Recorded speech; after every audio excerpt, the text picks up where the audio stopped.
What does it take to find love these days? Huh? What's your greatest strengths? How do you love? I'll tell you all the nuances about you, dating, what kind of gifts you want, what kind of marriage you want, what kind of person you want to live with and don't want to live with, and of course how you love, how you lust, what you're drawn after, who chases you, and your greatest lesson, which is often a weakness. Your birthday love and lust report has that answer. We'll reveal your secrets on video at secretsofbirthdays.com.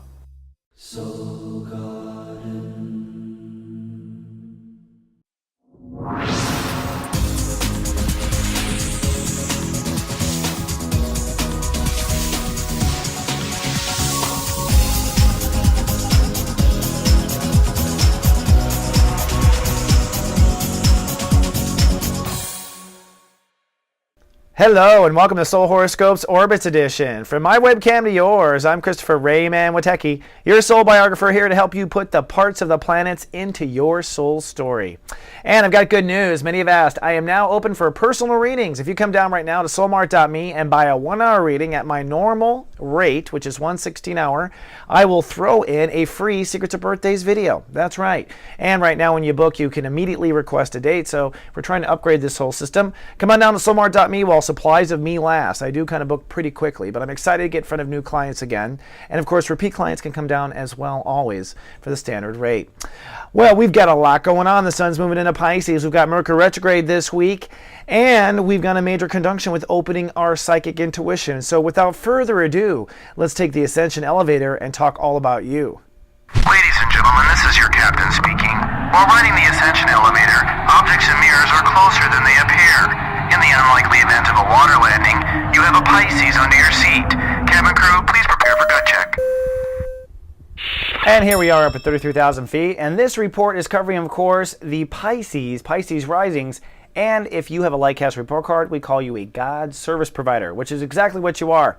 And some good news, it's your birthday, Pisces risings. Well, for the Pisces risings, it's a reinvention of ego. That's what we deal with when the sun is in Pisces, is your ego consciousness. The ego is a state of awareness that we project out in front of us. It's the first impression people often have. It's also our defense mechanism, and that's what you'll be going through in the first 10 days. The universe has a lot of investment on Pisces and Pisces risings on upgrading their ego consciousness, basically ending the old battles, putting a rest to the old wars. This moves into a change in what actions you do or don't do on the planet, and that moves into personality here in about 20 days. Now, the sun is not the only planet in this sector. We've got Neptune, Mars, Chiron, and Mercury, which, by the way, goes retrograde on Saturn Day. So Mercury goes retrograde. So whatever you think about your personality or defenses, think again, says Mercury retrograde. This is really a week of gathering facts and feeling out what issues we want to change, but it's going to be a week of profound shifting indeed, like figuring out where we're in denial. Now, another story going on is Saturn in Scorpio. I decide that takes a break, thank goddess, this week. It goes retrograde on Monday. Since October of 2012, you've been pushing forward to end your own ignorance. That might have been some embarrassing moments where you had to realize you really didn't know. That might have been you trying to get into schools. That might have been you being humiliated from not knowing somewhere in a job place. Whatever it is, you get a break now. But if you identified something that you want to learn or need to learn, fill in those gaps till the retrograde. You have until July 8th. And then lastly, Pluto.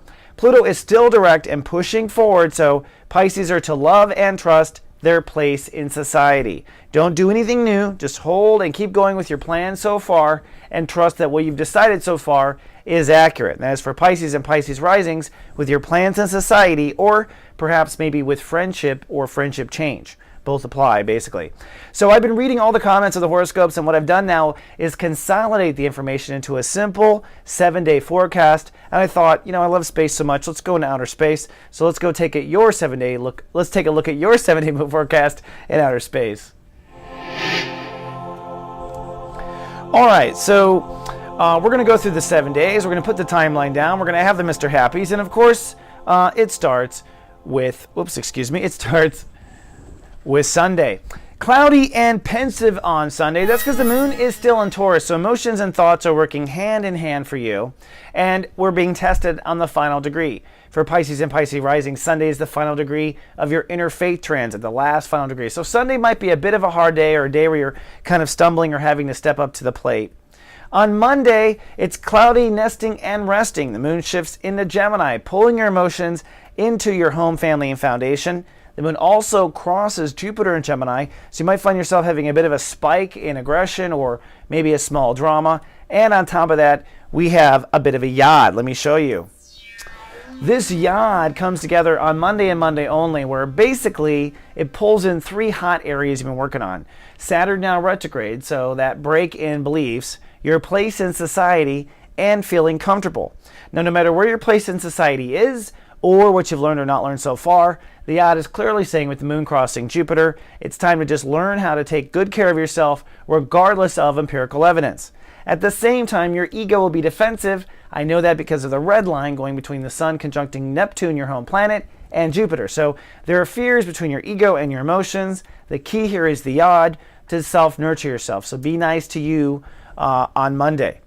On Tuesday, the Sun moves into Pisces. So we're out of the weird Pluto-ruled day, and you are starting to feel love for yourself. I think you're going to feel pretty good on Tuesday. The moon in Gemini does make you nest and rest, but I think you are feeling grounded overall, and after all, it's your birthday, and I think you're starting to feel it. On Wednesday, you're feeling sunny and childlike. The moon moves into Cancer, pulling emotions into the inner child, plus the Sun is conjuncting your home planet Neptune, making you incredibly connected to the universe more than ever. And we have a temporary soul pyramid in water. What this does is unite your awareness between your birthday ego, your emotions, feeling your inner child's energy, and what you've learned so far with belief structure. So this is kind of the year catching up to you, I think, on this day, and your inner child is the epicenter of it. So I think this might be the best, really the best day of the week on Wednesday. Then on Thursday, Jupiter rules the day, and so it will also be fun, also creative, and you'll be expanding, so very childlike. There is an opposition, so you might feel pulled between what you think your reputation has to be or what your friends want of you and what your inner child wants. Guess what? The universe says, pick your inner child on Thursday. Plus, we also have Jupiter asking you to expand the possibilities of your ego. So this might be the day on Thursday to actually go out and do something fun just for yourself. This might be the day where you have your own birthday. Then on Friday it's sunny and I think rather daring. Uranus rules the day. Now for most of the planet, people are going to have a breakdown. Because it's your birthday, I think you're going to feel rather good. So put your heart out there. The moon is trining Mars, so I think you're starting to really feel valuable, or you might even get a little surprise paycheck or a gift in the mail on Friday just due to the universe and what it's doing. And in this next 24 hours, Mercury will retrograde. Then on Saturday, cloudy and hyper aware. The moon moves into Leo that pulls emotions into your body. So if you've been ignoring your health, that could be a problem. Also, the moon is working with and trining Uranus. So if you were ignoring yesterday's breakdown, it might catch up with you. And this is also the day that Mercury goes retrograde. So from this point on, no matter what you think you have become or what you want to be when you grow up or whatever your birthday surprises are, Mercury retrogrades, meaning you're going to reconsider. Maybe reconsider a title, reconsider an IM, reconsider an action, or just reconsider something that you want for your birthday. But reconsideration starts Saturday, and so I predict cloudiness both for Pisces and Pisces risings.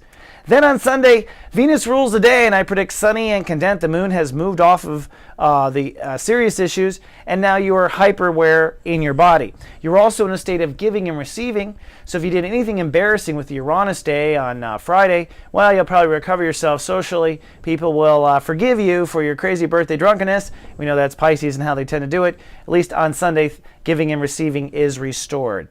All right, well, let's fly back home and say goodbye. This week in my toast of gratitude, I'm going to be grateful to me. That's right. That's because the sun is in Pisces, and I want to set an example of self-compassion. Really, you should be grateful for yourself this week. That's the beginning of real spirituality. Before we can tolerate others, we have to tolerate ourselves. And this is the week more than any to honor yourself, honor what you've done, and be compassionate to you. All right. Now, by the way, I have a GA guided hangouts every Monday at 12 noon. If you've purchased a Lightcast report card, come on down. I will tutor you during this hour. I also show up and talk to anyone that shows up. Come on down. I'm always there on Mondays at 12 noon Pacific. And by the way, if you are a part of GA Text right now, I will be sending you those guided hangouts. So from now on, I'm going to be sending out videos that you might have missed. That's all part of being watched over by the Guardian Agency. These are texts I watch every day. If you'd like to start the service for just one penny, email or text or both, come on down to gatext.me. All right, folks, that's all I have for this week. I love you, and I will see you next week. Remember, be grateful to yourself and live, love, be.